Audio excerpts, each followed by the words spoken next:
Ndabaramukije ndabifuza amahoro y'Imana nongeye guha ikaze mu cyaganiro cacu Bibiliya ivuga iki.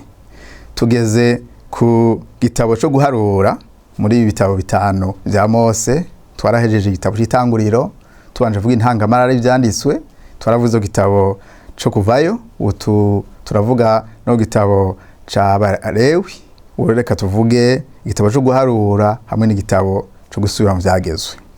Igitabo cyo guharura cyanditswe na Mose nkuko nabibabwiye ku bitabo bitanu byanditswe na Mose. Hanyuma reka dusome umurongo umwe werekana ngene Imana yari yarabariye Mose ko ahamagariwe kwandika ivyo ibiriko birakorekera mu bugaragwa. Dusome mu gitabo cyo guharura 33 murongo wa 2. Havuga ngo Mose yandika ingendo zabo uko bagenda bacumbika abibariwe n'Uhoraho. Izo nizo ndaro zabo nk'uko ingendo bagiye bagira zikurikirana. Uyu ni umurongo werekana ko Imana yarahamagariye Mose kuzarandika ibintu ngene biko biraba.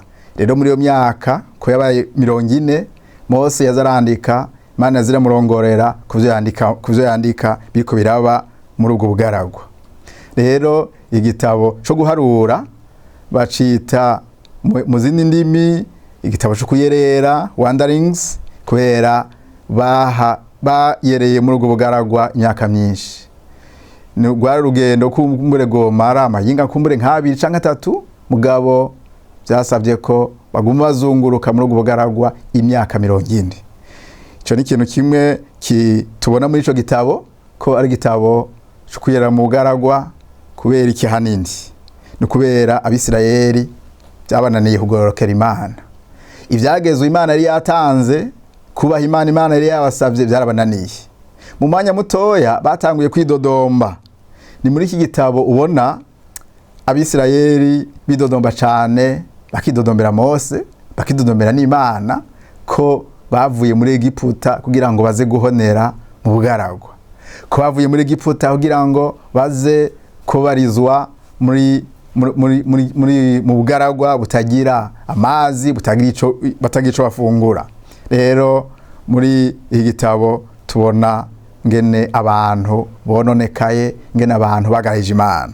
Mugabo ikintu giteye ubwoba tubona muri iki gitabo ni ngene Imana ihana. Byukuri hariho ibigabane bimwe bimwe uri kurasoma uca wumva utinya Imana ubugira kandi ca wumva utinye Imana kubera Imana ni Imana ihana, ni Imana iteye ubwoba. Usomye ku gice ca 11 ubona abantu bidodomvye Imana yabasutse umuriro barasha. Hanyuma ku gice ca 14 ubona abantu baragumutse kubera inkuru z'abatasi, kubera Mose yarungitse abatasi ati nimugende gutata kiriya gihugu ku gice ca 12. Hanyuma baragarukana inkuru ko ari igihugu ciza mugabo ko abantu baho ari abantu bakomeye batazobashobora. Hanyuma Abisirayeli bose bacaragira ubwoba, barakoma induru bavuga bati twaje guhonera mu bugaragwa. Mose arababara, Aroni arababara. Hanyuma Imana icibwira Mose ko abo bantu ubwa mbere Imana ibera Mose ati abo bantu ngoma ndabice bose, hanyuma nce wewe ndagutegura muri indi hanga. Mose aravuga ati Mana jo ntibikabe kubera Nyegiputa bumva ngene watukuye mu maboko yabo n'ubushobozi boca batugaya, boca batwigambako. Hanyuma Mana kiravuga iti uko biri kose abantu bose twavanye mu gihugu ca Egiputa, abantu babonye batangaza vyanje ntibazoshika mu gihugu c'isezerano. Imana kivuga ngo ku gice ca 14 ko abazoshika muri Egiputa abazoshika mu gihugu c'isezerano ari abantu badakwiza imyaka 200 hamwe na Yosuwa na Kalebu, kuko Yosuwa na Kalebu muri bajya batasi 12 bari banongiswe nibo bonyene bazanye inkuru nziza, nibo bonyene bazanye inkuru y'ihumure bavuga bati yego nivyo abantu twasanze barakomeye, igihugu ni ciza, ni igihugu byo kuri Imana biteguriye, ati kandi kubera Imana kubera ivyo yasezeraniye basokuruza bacu kiya gihugu tuzogifata. iyo raporo niyo bazanye, hanyuma Imana yarayinezererwa ikivuga ati abo bagabo babiri Yosuwa na Kalebu hamwe n'aba bagiye baravukira mu bugaragwa badashitse imyaka 20, abo bonyene nibo bazoshika mu gihugu c'isezerano ca Kanani. Hanyuma kuko nibabwiye byukuri igitabo cyo guharura ni igitabo giteye ubwo uri kuragisoma ngene uburake bw'Imana buhambaye. Usomye igitabo ca ikigabane ca 16 umurongo wa 31-32 ubona isi yasama iramira bande, imira Datani, imira Kora n'abajyango biwe, kubera bari bagumuye abantu bavuga ngo Imana ntikoresha Mose wenyene gusa, natwebwe dukoresha, ikabaragumura abantu baravyemera. Hanyuma Imana ica yasamika isi irabamira. Rero ibihano nk'ivyo uri kurabiraba, ibihano vy'umuriro, ibihano vy'isi yasamikamira abantu, ubona kimwe mu biranga Imana n'uburake bwayo. Ni Imana igororotse kandi ni Imana ihana muri bimwe vyivuye inyuma. Hanyuma kindi tubona mu gihe ca 21 ni ngene hageze igihe abantu basubira kwidodomba, bidodombera Imana, bidodombera Mose. Hanyuma ico gihe ikintu cabaye, inzoka, Imana yarungitse inzoka zirabakomora, abantu batangura gupfa. Hanyuma Mose atakambira Imana cyumbwira iti nucura inzoka mu muringa uyimanike, hanyuma abantu baza kuyirangamiza baraza gukira. Hanyuma muri uwo mwanya abantu bayirangamije barakize, abatayirangamije ntibakize. Ayo majambo canke ico gicapo Imana irahigarukana mu isezerano rishaje, aho Yesu ariko araganira na Nikodemu, aramubwira ati burya Nikodemu, nkuko Mose yamanitse inzoka ku giti hanyuma abantu bacikana bakayiraba bagakira, niko n'umwana w'umuntu azomanikwa kugira ngo abamwizera ntibafere ubimugabo bahabwe ingabire y'ingo budashira. Rero turabona ku Imana yabakariye cyane, kabarongikamwo inzoka, mugabo kandi Imana yuzuye ubuntu n'imbabazi, aho ibasaba kwizera ivyo iri kwirakora, hanyuma bakabona gutabagwa. Igitabo rero co guharura nayo majambo kivuga. Mbega none ni giki umuntu yo kwiga uyu munsi ariko arasoma igitabo co guharura? Kimwe, Imana iri hamagarira abantu kutigana ubugarariji bw'ababitangiye, kubera Imana imaze kubona nk'ayo makuru y'abatasi, ingene Abisirayeli bagumutse, ingene batareko barizera, yaciye ihitamo kuzoshikana mu gihugu c'isezerano urunganwe rukiri rutoya. Hanyuma nabwo iruhamagarira kudakurikiza ingeso z'abakuru babo. Rero iyo hariho abantu bari bakuru bategeza kubaha Imana ntibayubahe, urungano rukurikira rukwiye kudakurikiza ingeso nk'izo. Hanyuma kindi kintu nasomye hano nkumva kirateye ikigongwe, kirakomeye, ni ingene hageze igihe kubera abo Bisirayeli bashavuje Mose, hageze igihe Mose nawe aracumura. Bariko barasaba Imana amazi, hanyuma Imana barira Mose iti ego amazi genda ubwire kirya gitandara kibarire, hanyuma amazi araza kuza. Mose nishavu n'akantu ahitana Aroni n'abantu bavuga ati nimuze tubaha amazi. Hanyuma ico gitandara acaragikubita inkoni kabiri. Hanyuma ico gitandara agikubise inkoni kabiri, ego amazi yaraje, mugabo sivyo Imana yari yamubariye, kandi Imana yavuze ati ntimwagaragaje ukwera kwanje, ntimwanyumviye, rero mwe na Aroni ntimuzoshika mu gihugu c'isezerano. Burya harageze igihe Mose aratakambira Imana, ndakwinginze unshise muri kiya gihugu. Hanyuma Imana imubarira ati wewe nukirabisha amaso mugabo ntuzoshikayo, kubera ca gihe ntimwampashije icubahiro ngo ico gihugu, ngo ntimwampashije icubahiro imbere y'abantu, imbere y'ihanga rya Isirayeli. Rero nico gituma ico gihugu mutazocinjiramwo, muzohona muzofira muri buno bwaragwa. Ego rero igitabo vy'ukuri uriko uragisoma ubona uburake bw'Imana, ubona ukugoroka kw'Imana, ko Imana ni Imana itihanganira na gatoya ubuzima bw'icaha, ubuzima bw'ubugarariji. Mugabo kandi ubona ari Imana yihangana, iriko irategura urungano rukurikira kugira ngo abe arirwo ruzoragwa igihugu c'isezerano Imana yasezeraniye abayizera.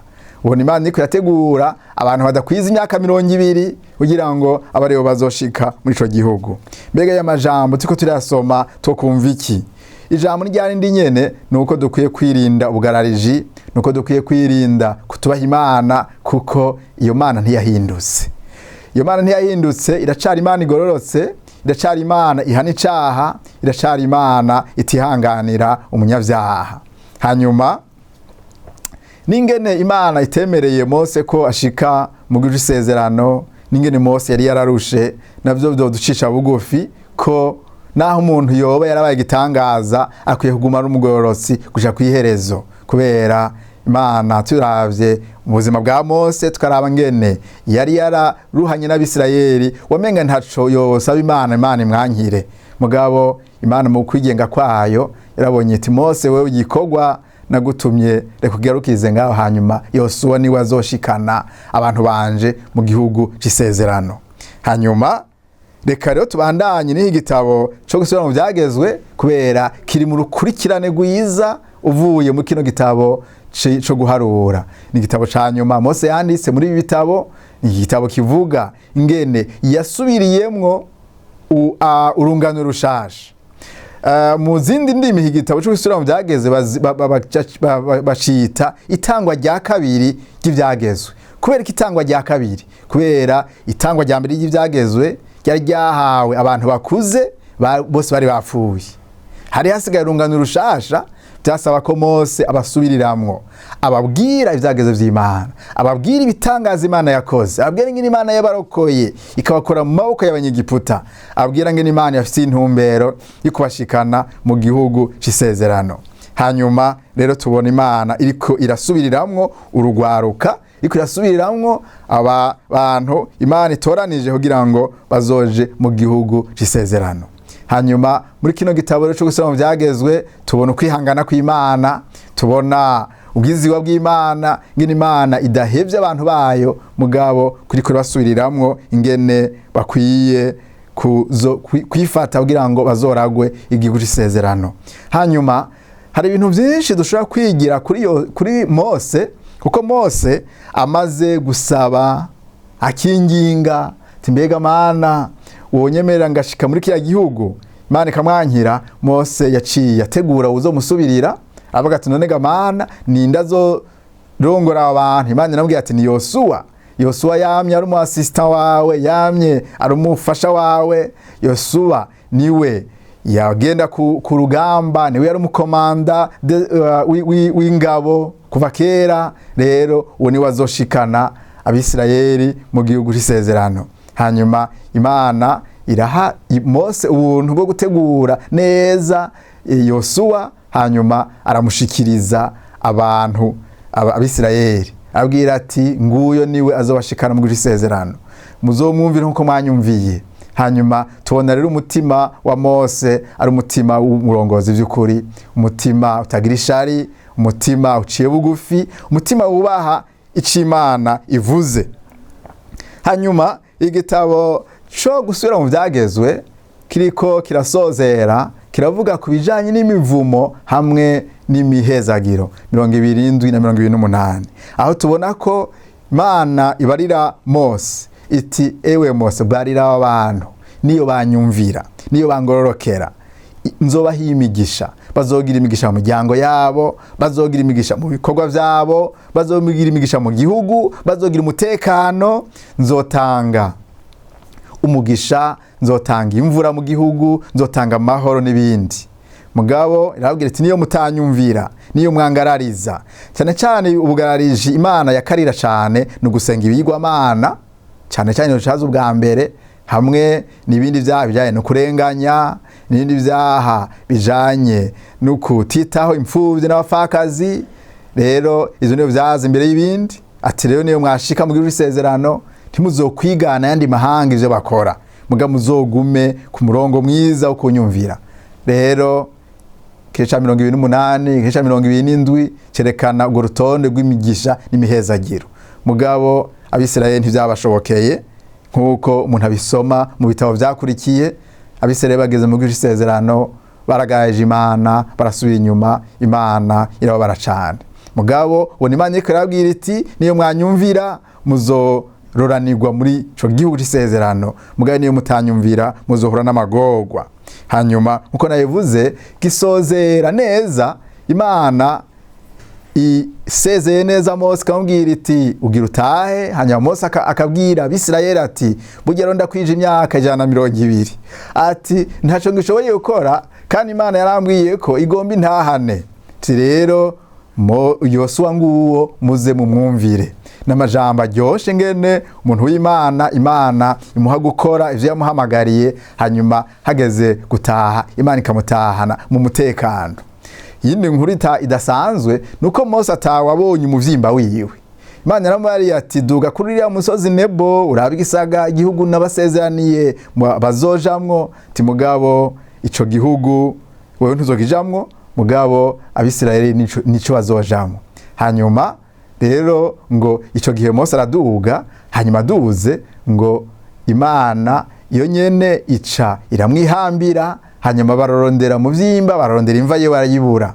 Mugabo kubera yari yabasezeye, kubera yabwiye ati Imana igoma injane, ntivyabatangaje, baravyakiriye. Hanyuma birivuga ngo baca bamugandarira iminsi 30, baramuririra cane.